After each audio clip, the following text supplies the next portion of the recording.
Dalam pertemuan yang kedua ini, insya Allah kita akan mengkaji tentang apakah di dalam Islam ada bid'ah hasanah, ada bid'ah yang baik. Para jemaah sekalian, kita orang-orang salafi biasanya selalu mengatakan bahwa di dalam Islam tidak ada yang namanya bid'ah hasanah. Tidak ada yang namanya bid'ah yang baik. Semua bid'ah di dalam Islam sesat. Itu yang selalu kita sampaikan. Para jemaah, padahal kalau kita kaji lebih dalam, kita pelajari ternyata mayoritas ulama Ahlus Sunnah wal Jamaah membagi bid'ah itu terbagi dua. Ada yang sesat, ada yang tidak. Bismillah, walhamdulillah, wassalatu wassalamu ala rasulillah, wa ala alihi wa sahbihi, wa man tabi'am bi ihsanin ila yaumidin wa ba'd. Segala puja dan puji kita senantiasa panjatkan atas segala limpahan nikmat, keberkahan, anugerah yang Allah Subhanahu wa taala berikan kepada kita semuanya.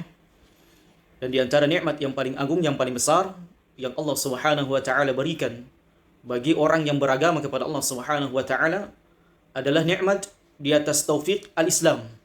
Nikmat bisa beribadah kepada Allah Subhanahu wa taala, nikmat bisa melaksanakan salat, nikmat bisa melaksanakan ibadah-ibadah sunnah yang lainnya, dan yang paling khusus adalah nikmat di atas sunnah Nabi alaihi salatu wasalam. Beragama sebagaimana tuntunan Nabi alaihi salatu wasalam. Beragama sesuai dengan petunjuk Nabi alaihi salatu wasalam. Dan ini adalah merupakan nikmat yang harus kita syukuri manakala kita berada di atas petunjuk Nabi alaihi salatu wasalam. Kita berakidah, beribadah, bermuamalah, meyakini tentang Allah Subhanahu wa taala sesuai dengan sunnah Nabi alaihi salatu wasalam ala fahmi salafil ummah. Semoga salawat dan salam senantiasa tercurahkan kepada baginda kita Muhammad sallallahu alaihi wasallam beserta para keluarga, sahabat dan orang-orang yang senantiasa mengikuti sunnah beliau sampai datangnya hari kiamat kelak. Tsumma ma ba'd. Ikhwatal iman rahimani wa rahimakumullah. Pada kesempatan yang berbahagia ini kembali kita akan melanjutkan kajian kita berkaitan dengan kasyfus syubhat.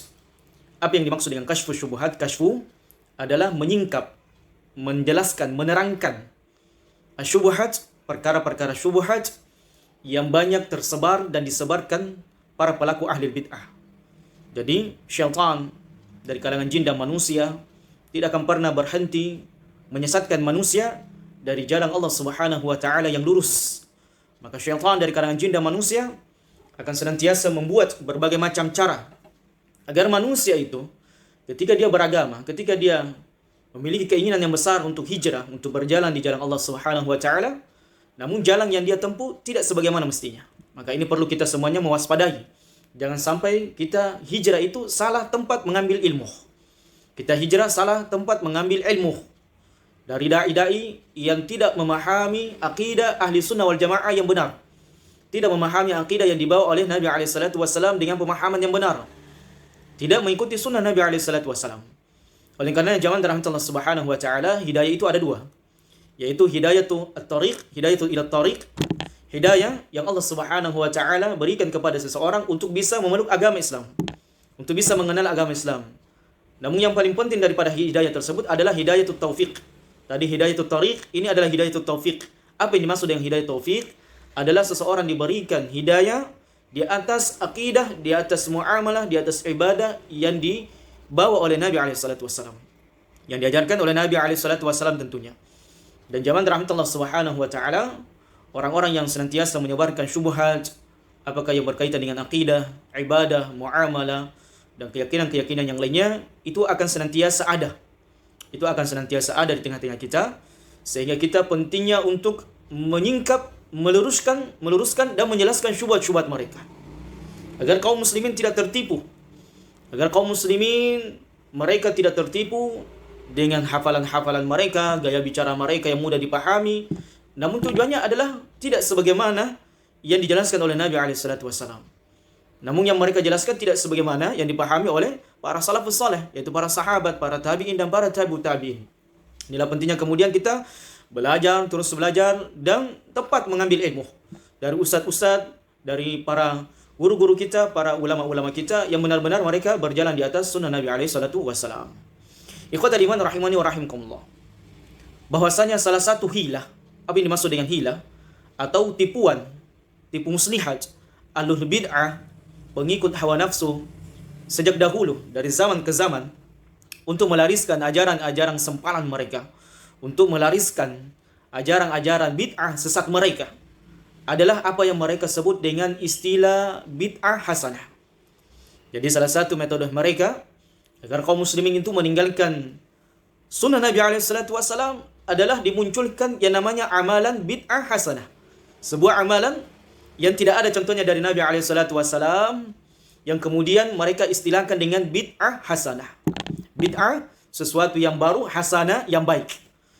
Maka apakah memang benar bid'ah itu ada dua? Yaitu bid'atun hasanah dengan bid'atun dhalalah. Apakah benar ada bid'ah yang baik dan ada bid'ah yang sesat? Sebagaimana kalau kita pahami dari yang kita sudah jelaskan, yang sudah diterangkan oleh guru-guru kita, para ulama kita, bahwasanya kullu bid'atin dhalalah. Ya, kullu bid'atin dhalalah wa kullu dhalalatin finnar. Bahwasanya setiap bid'ah itu adalah sesat. Dan setiap kesesatan tentunya tempatnya di dalam neraka Allah Subhanahu wa taala. Dan ini adalah merupakan perkara yang berhak diterima ahlul bid'ah. Mengapa zaman rahmatullah? Coba kita perhatikan. Ketika kita memberikan kepada mereka penjelasan tentang ini sunnah, ini adalah ajaran Nabi SAW, tetap mereka ngotot untuk menolaknya. Mereka lari dari sunnah Nabi SAW, kemudian melakukan amalan-amalan yang menurut mereka adalah bid'atun hasanah. Adapun di antara pendalilan mereka adalah mereka mengatakan bahwasannya bid'atun hasanah itu ada. Sebagaimana perkataan Umar ibn Khattab radhiyallahu taala anhu, tatkala beliau radhiyallahu taala anhu pernah menyatukan kaum muslimin di zaman beliau ketika beliau menjadi khalifah. Ketika beliau melihat bahwasanya kaum muslimin ini bercerai-berai, ya masing-masing melaksanakan sholat tarawih di masjid. Ada yang sendiri-sendiri, ada yang berdua, ada yang bertiga, dan macam-macam sebagainya. Mereka kemudian berserakan di masjid melakukan sholat tarawih. Dan Umar ibn Khattab radhiyallahu taala anhu sebagai khalifah pada saat itu khawatir jangan sampai terjadi nanti adanya perselisihan, adanya gesekan, adanya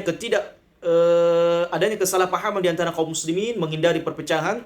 Sehingga Umar ibn Khattab radhiyallahu taala anhu menyatukan kaum muslimin di satu barisan, satu waktu, dan menjadikan satu imam untuk mengimami kaum muslimin, para sahabat yang lainnya untuk melaksanakan sholat tarawih.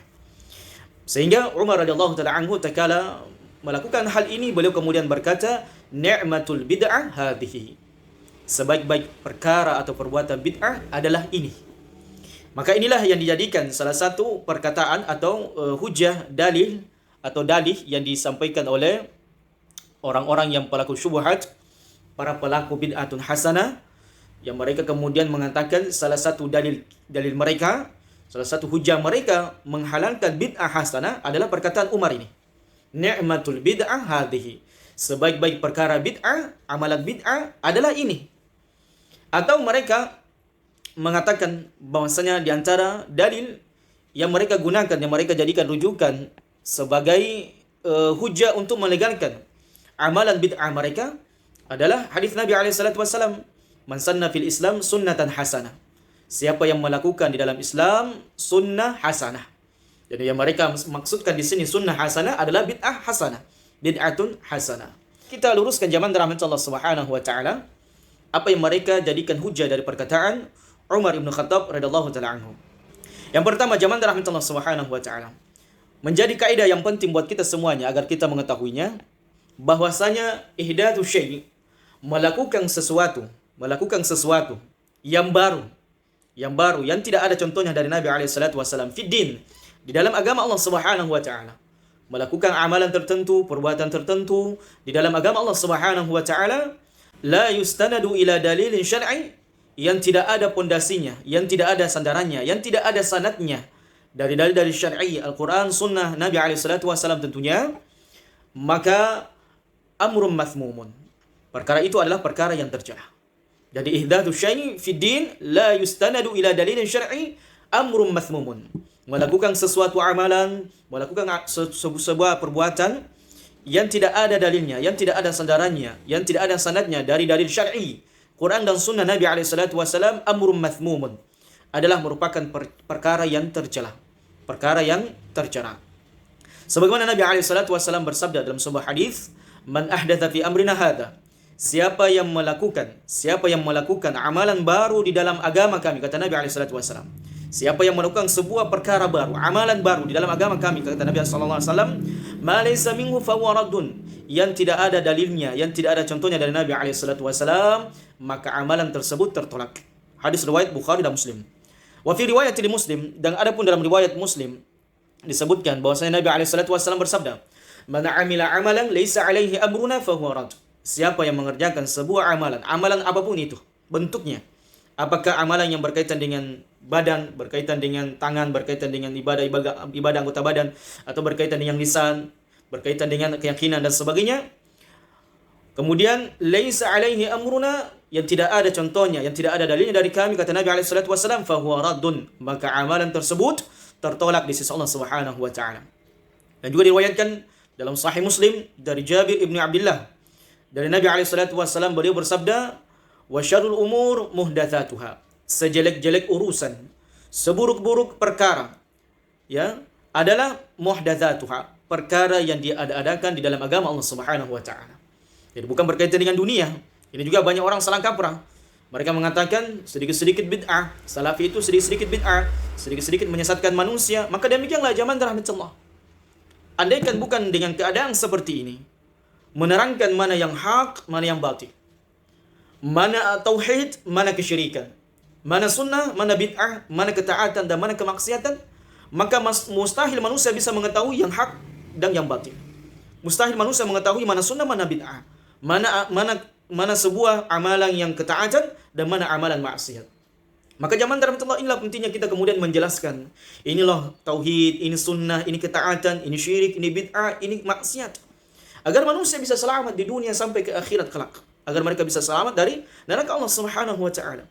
Sehingga jangan kita kemudian mengatakan salaf itu sedikit-sedikit bid'ah, sedikit-sedikit syirik, sedikit-sedikit menyesatkan. Tidak, zaman rahmatullah. Ini adalah merupakan bentuk kecintaan ahli sunnah, para salafiyun terhadap umat ini, agar umat tidak salah jalan, agar umat tidak salah dalam mengambil akidah mereka, amalan mereka, muamalah mereka, agar mereka selamat, ibadah-ibadah yang mereka lakukan diterima oleh Allah Subhanahu wa taala.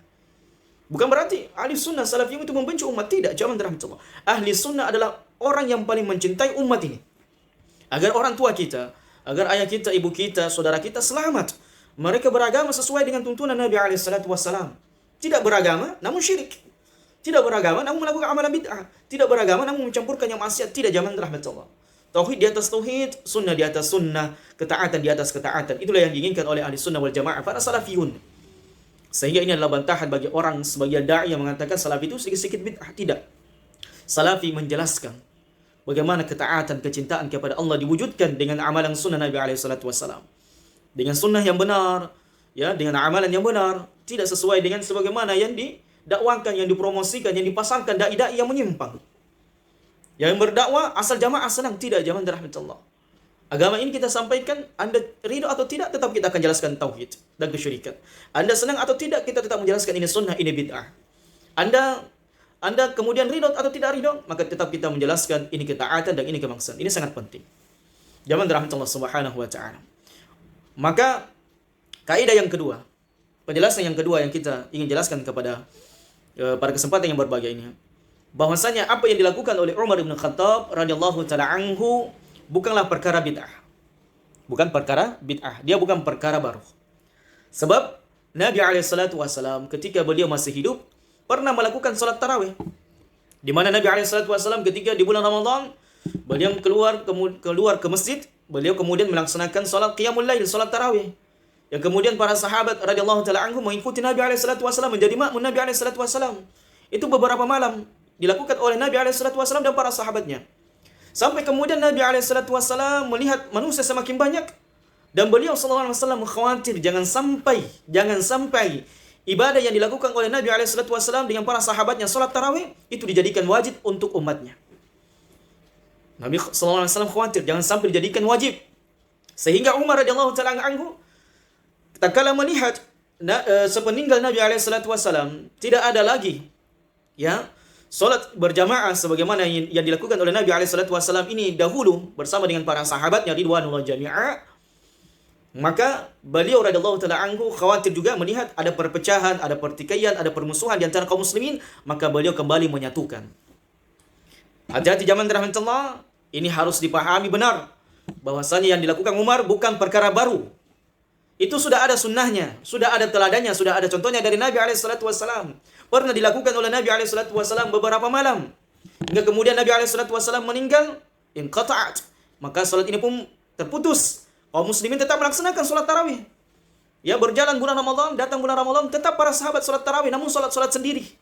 Dan kalau Umar khawatir jangan sampai terjadi pertikaian, kembali Umar menyatukan kaum muslimin di saf barisan yang sama dengan satu imam untuk menghindari perpecahan, pertikaian kaum muslimin. Jangankan di zaman Umar dikhawatirkan perpecahan, di zaman kita sekarang saja berpecah. Zaman rahmat Allah Subhanahu wa taala. Maka apa yang dilakukan oleh Umar bin Khattab adalah mengembalikan sunnah Nabi SAW yang sempat terputus. Menghidupkan kembali sunnah Nabi SAW. Sehingga perkataan Umar, ni'matul bid'ah hadhihi, ini secara lughawiyah, bukan secara syar'i. Jadi apa yang dilakukan Umar dan beliau mengatakan ni'matul bid'ah hadhihi secara lughawiyah, bukan secara syar'iyah.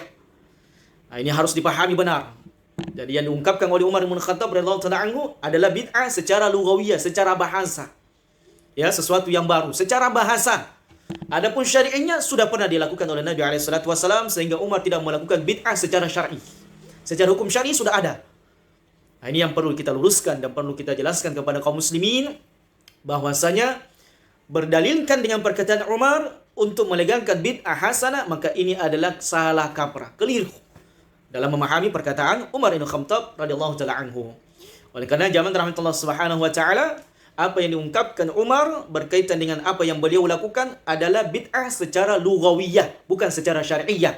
Karena amalan tersebut sudah pernah dilakukan oleh Nabi SAW dan para sahabat yang lainnya yang menjadi makmum.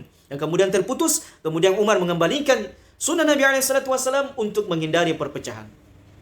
Maka terbantahkan zaman dan rahmatullah. Berdalilkan dengan perkataan Umar ini sebagai bid'ah, melegalkan bid'ah hasanah, maka keliru dan salah kaprah. Maka hendaknya kita kembali kepada pemahaman yang benar. Ya, pemahaman yang benar tentunya yang dijelaskan oleh para ulama-ulama Ahlus Sunnah wal Jamaah, ulama-ulama salafiyun, ulama-ulama yang berjalan dengan prinsip ini sunnah, ini bid'ah, ini tauhid, ini syirik. Maka ini penting zaman rahmatullah. Kemudian zaman rahmatullah subhanahu wa ta'ala. Dalil yang kedua yang mereka sebutkan bahwasanya bid'ah hasanah ini boleh berdasarkan dengan sabda Nabi SAW, man sanna fil Islam sunnatan hasanah. Man sanna fil Islam sunnah hasanah. Siapa yang sanna, melakukan, menjalankan sunnatan hasanah, sunnah yang baik dan seterusnya. Hadis tersebut beberapa bagian, ada beberapa potongan.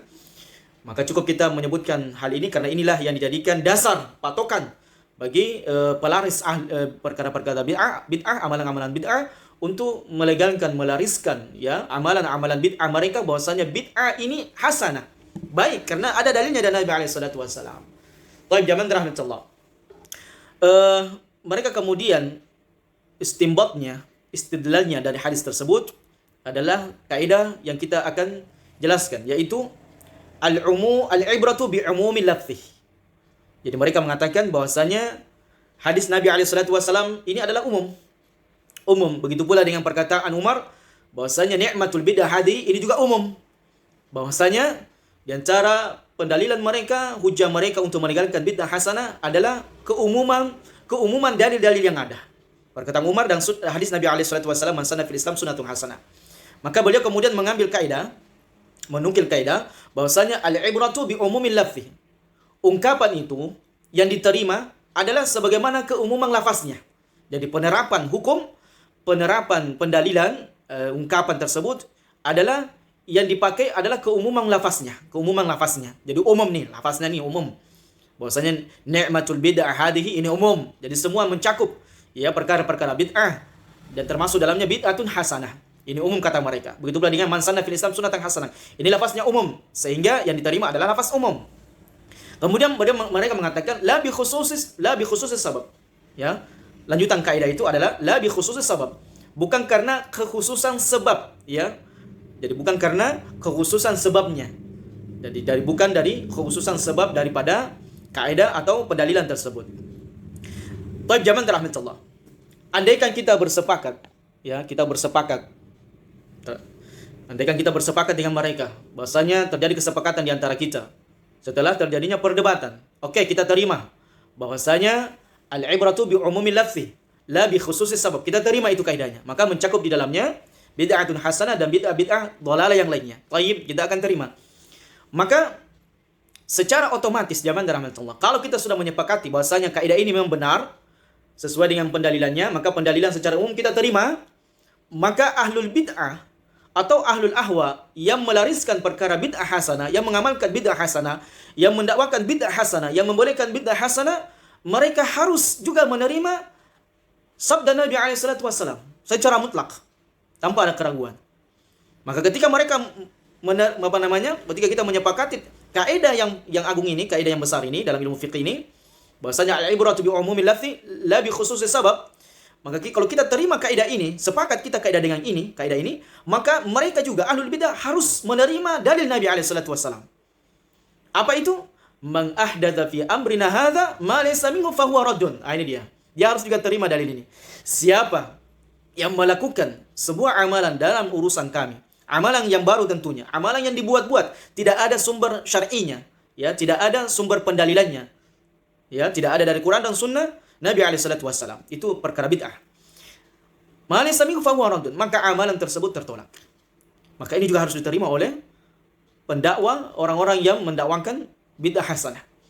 Atau sabda Nabi SAW, wa syarrul umur muhdatsatuha wa kullu bid'atin dhalalah. Sejelek dan sejelek-jelek urusan, sejelek-jelek perkara adalah muhdatsatuha, perkara-perkara yang diadakan, wa kullu bid'atin dhalalah, dan setiap perkara-perkara bid'ah adalah sesat. Maka zaman rahmatullah subhanahu wa ta'ala, maka orang-orang yang mengambil istidlal dari kaidah yang di atas yang kita sebutkan tadi, al-ibratu bi umumil lafzi la bi khususis sabab. Kalau kita sudah menyepakatinya, antum dengan saya sudah sepakat, maka kaidah usulnya adalah annahu idza ta'arada 'amun wa khasun fa innal khas yuqda 'ala al-'am wa yuqaddim 'alaihi.